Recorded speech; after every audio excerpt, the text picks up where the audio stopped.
In a significant diplomatic move, the United States will completely boycott this year's G20 summit in South Africa. South Africa, look at South Africa, what's going on. I'm not going to, we have a G20 meeting in South Africa. South Africa shouldn't even be in the Gs anymore because what's happened there is bad. I'm not going. I told him I'm not going. I'm not going to represent our country there. South Africa's president says U.S. decision to boycott the G20 summit is their loss. All I can say, in my experience in politics, is boycotts never really work. The United States, by not being at the G20, one must never think that we are not going to go on with the G20. The G20 will go.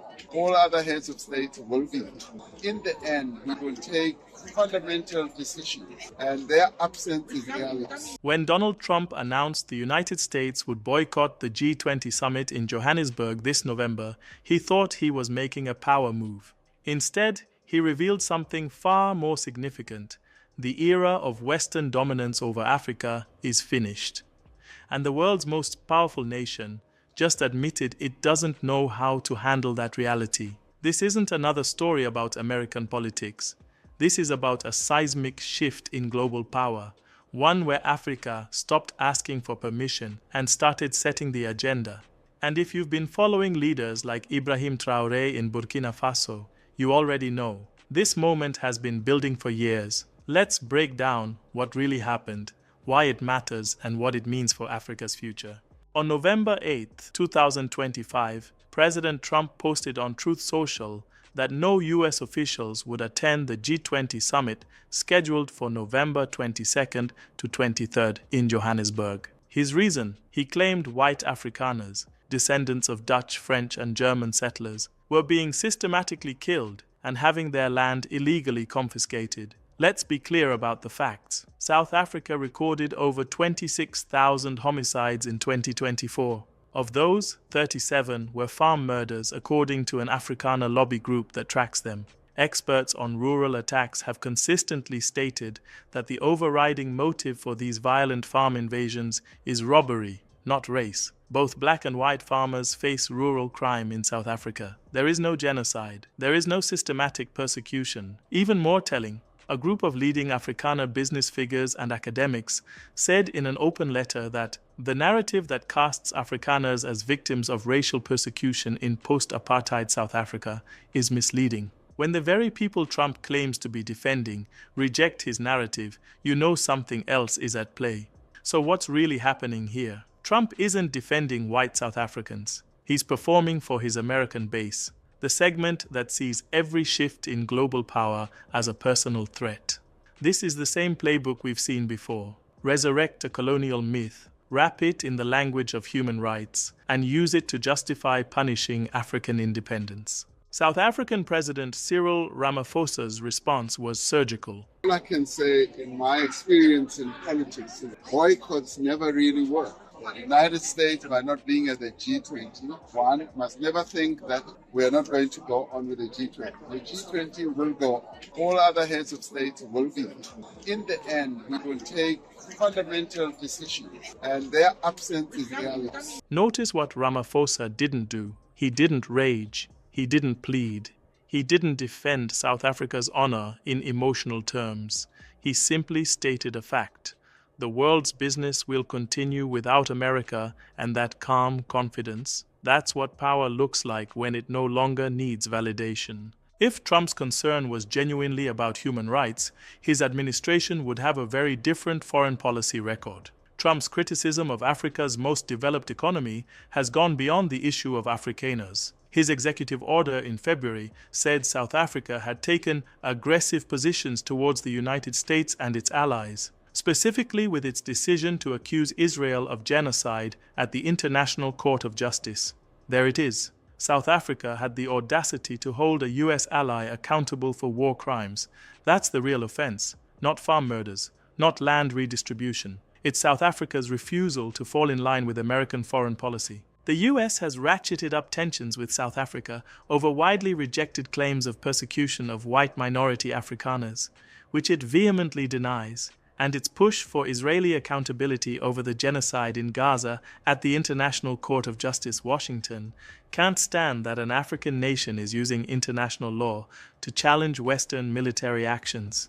It disrupts the entire power structure that has governed global affairs since World War II. But there's an even deeper issue at play. South Africa represents the new Africa that no longer needs Western permission to thrive. The country is part of BRICS, the economic alliance that includes Brazil, Russia, India, China, and now several other nations. Through BRICS, African countries are accessing development loans without the suffocating conditions that have come with IMF and World Bank assistance for decades. They're conducting trade in local currencies instead of being forced to use the dollar. They're forming strategic partnerships that bypass traditional Western intermediaries entirely.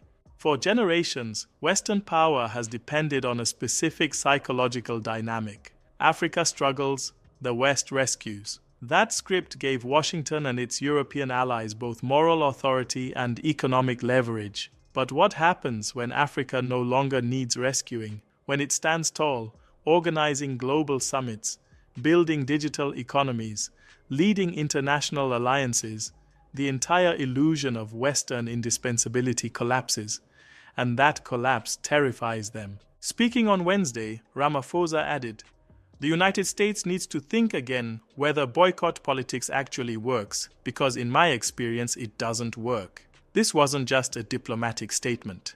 It was a declaration of independence from Western approval. South Africa's response demonstrated something crucial. The country has reached a level of national maturity that allows it to remain composed under deliberate provocation. This composure didn't appear overnight. It comes from decades of facing down one of history's most sophisticated propaganda machines, the apartheid system. Remember, during apartheid, the world was told that black liberation would destroy South Africa. Foreign governments and media repeated this lie constantly. They claimed chaos would consume the country if the white minority lost power. None of it happened. The same discipline that guided South Africa's transition from apartheid to democracy, a patience forged through immense pain, is what allows the country to remain steady now. When Trump throws wild accusations, the South African government doesn't tremble because it has lived through worse. It survived decades of foreign manipulation, economic sabotage, and moral lecturing from the same powers that once funded its oppressors. Why should it now lose composure over one Western president's tantrum? Ramaphosa added that the US is giving up the very important role that they should be playing as the biggest economy in the world. That statement is profound. South Africa isn't begging America to attend. It's pointing out that America is diminishing its own influence through childish behavior. The optics tell the complete story. A confident African nation preparing to host the world's largest economies, while the self-proclaimed leader of the free world sulks on the sidelines. It's poetic justice dressed as politics. For the first time in modern history, Africa isn't being invited to the global table, it's hosting it. That might seem like a technical detail, but in the language of geopolitics, it's revolutionary. The G20 summit brings together heads of states from the world's leading and emerging economies, including the 19 top rich and developing economies, the European Union, and the African Union.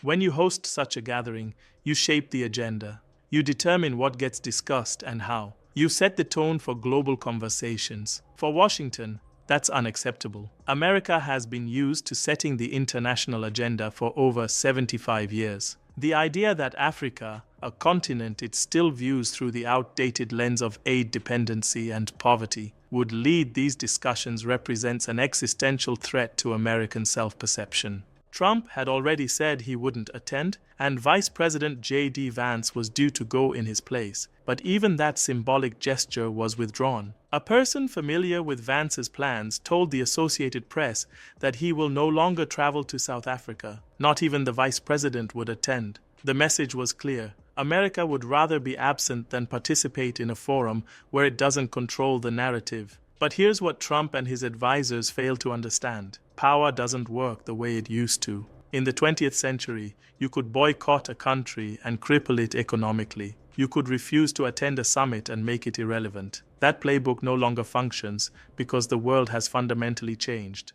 Africa holds 30% of the world's mineral reserves, including the lithium, cobalt, and rare earth elements that power modern technology. It has 60% of the world's uncultivated arable land. By 2050, 1 in every 4 humans will be African. That's not a statistic to dismiss. That's the future demographic and economic reality of our planet. When you boycott a continent that controls the resources, labor, and growth markets of the 21st century, you don't punish it. You isolate yourself. You become irrelevant to the conversations that will shape the next 50 years. This moment didn't happen in isolation. The confidence South Africa displayed in response to Trump's boycott reflects a broader transformation happening across the continent. And nowhere is this transformation more visible than in the leadership of people like Captain Ibrahim Traoré in Burkina Faso.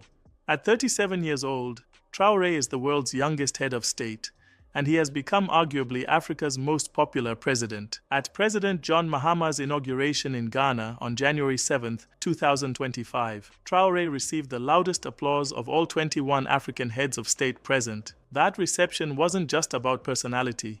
It was about what Traoré represents. A generation of African leaders who refuse to accept Western narratives about African limitations. Traoré has been described as building the persona of a Pan-Africanist leader, determined to free his nation from what he regards as the clutches of Western imperialism and neo-colonialism. He styles himself after Thomas Sankara, Burkina Faso's revolutionary leader from the 1980s, who became a powerful symbol of integrity, self-reliance, and anti-imperialism across Africa. But Traoré isn't just rhetoric. On December 12, 2024, Traoré officially inaugurated a modern tomato processing plant in Ponyongo, with a processing capacity of around 5 tons of tomatoes per hour. In 2025, Burkina Faso accelerated its state-led nationalization of foreign-owned mining assets as part of a broader shift toward resource sovereignty. These aren't symbolic gestures, they're concrete steps toward economic independence.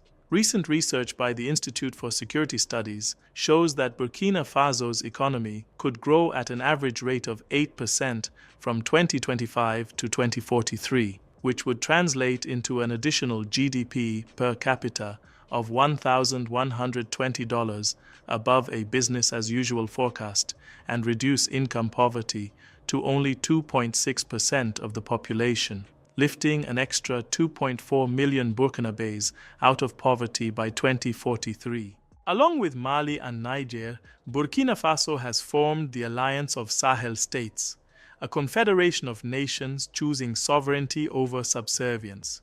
They've withdrawn from ECOWAS, the regional economic bloc that many Africans see as too heavily influenced by France. They're exploring alternatives to the CFA franc, the currency that has tied Francophone African economies to Paris for decades.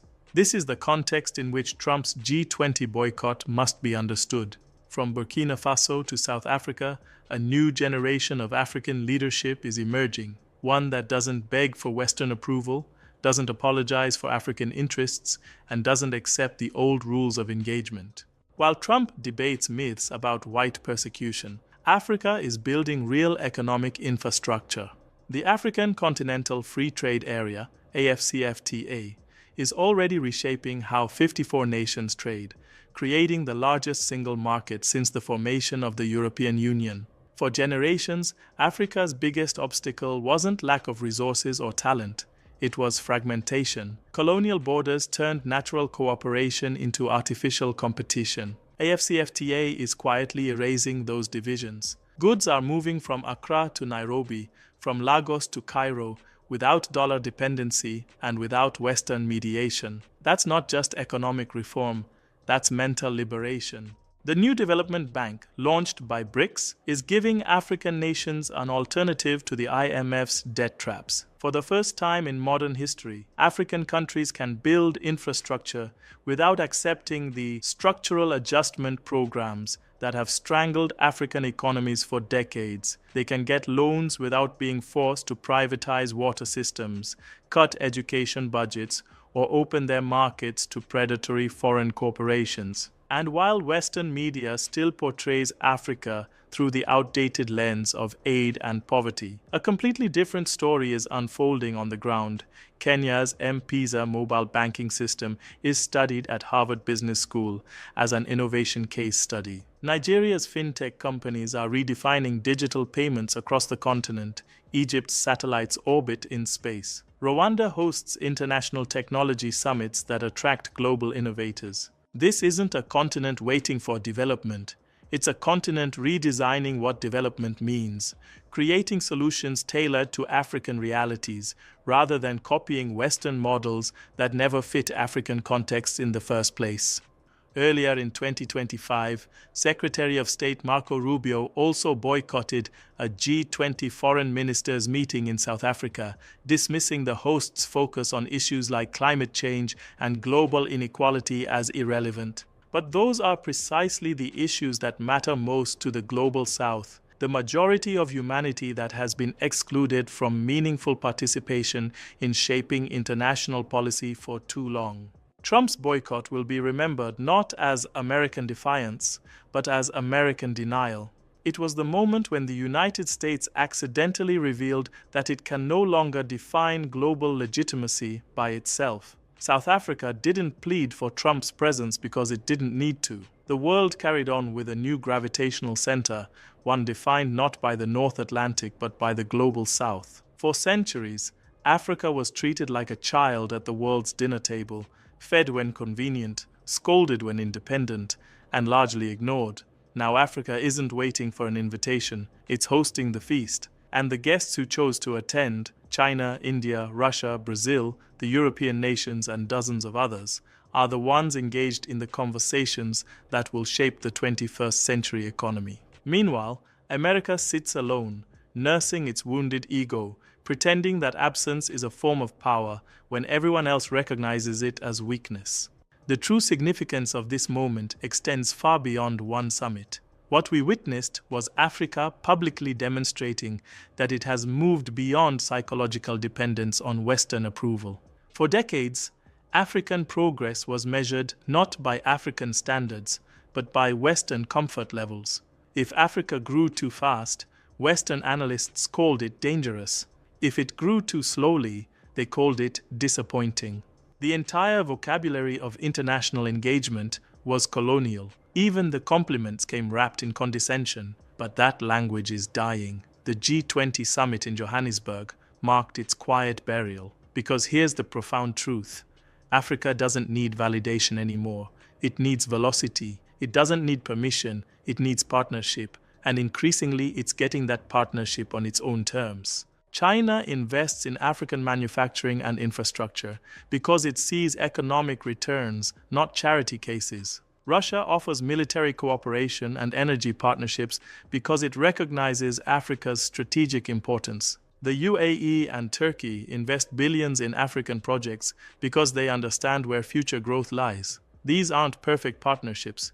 Every relationship requires scrutiny and protection of African interests, but they represent a fundamental shift. Africa now has options. It can choose between competing suitors, rather than accepting whatever terms one declining empire offers. The West built its post-World War II identity on being the world's referee, the ultimate arbiter of what's acceptable in international affairs. But what happens when the players start calling their own fouls? When Africa, Asia, and Latin America establish their own institutions, their own trading systems, their own frameworks for cooperation, the empire loses its script, and without that script, it reveals how little real power it actually possesses. That's why Western media now clings desperately to narratives of African instability, coups, protests, crises.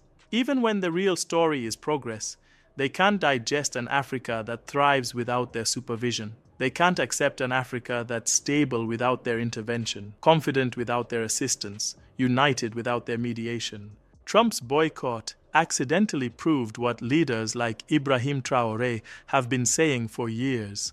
Africa's path forward doesn't require Western approval. It requires African determination, African unity, and African control over African resources. So yes, America can boycott a summit. It can ignore a rising power. It can pretend that the 21st century will look like the 20th. But it cannot boycott the future. The world is not turning away from Africa anymore. It's turning toward it. From Zambia's copper mines to Ghana's technology hubs, from South Africa's renewable energy sector to Ethiopia's manufacturing zones, the infrastructure of tomorrow's global economy is being built on African soil. And this time, Africans are ensuring that the benefits stay in Africa. The people who will write the next chapter of human history won't be those who cling to colonial narratives and racist myths. They'll be the builders, the innovators, the leaders who had the vision to see past the propaganda and the courage to act on that vision. Leaders like Cyril Ramaphosa, who responded to an insult with composure and clarity. Leaders like Ibrahim Traoré, who tell their people that Africa's resources belong to Africans, and then back up those words with policy leaders across the continent who are choosing sovereignty over convenience, dignity over dependence, and African solutions over Western prescriptions. When asked about the boycott, Ramaphosa said simply, "Their absence is their loss." And he's absolutely right. While America wages culture wars and resurrects colonial fantasies, Africa is building the future. While Washington debates myths, Johannesburg hosts reality. And history will record this moment not as the time America boycotted Africa, but as the moment Africa proved it no longer needs America's permission to lead. The question now isn't whether Africa is rising. That's already happening. The question is, how will the rest of the world adapt to this new reality? Because one thing is certain, Africa isn't going back. The door to the past has closed, and the future belongs to those who had the courage to walk through it. What do you think? Is the West ready to accept an Africa that no longer needs its approval? Can you see the connection between what President Ramaphosa did at the G20 and what leaders like Ibrahim Traoré are doing across the continent? Drop your thoughts in the comments below. If this analysis opened your eyes to what's really happening in African geopolitics, hit that like button and share this video with someone who needs to hear this perspective, and subscribe to this channel. We're committed to bringing you the African stories that mainstream media won't tell, the analysis that centers African voices, and the truth about our continent's rise that makes some people very uncomfortable. Until next time, stay informed, stay proud, and remember, Africa's time is now, not tomorrow. Now.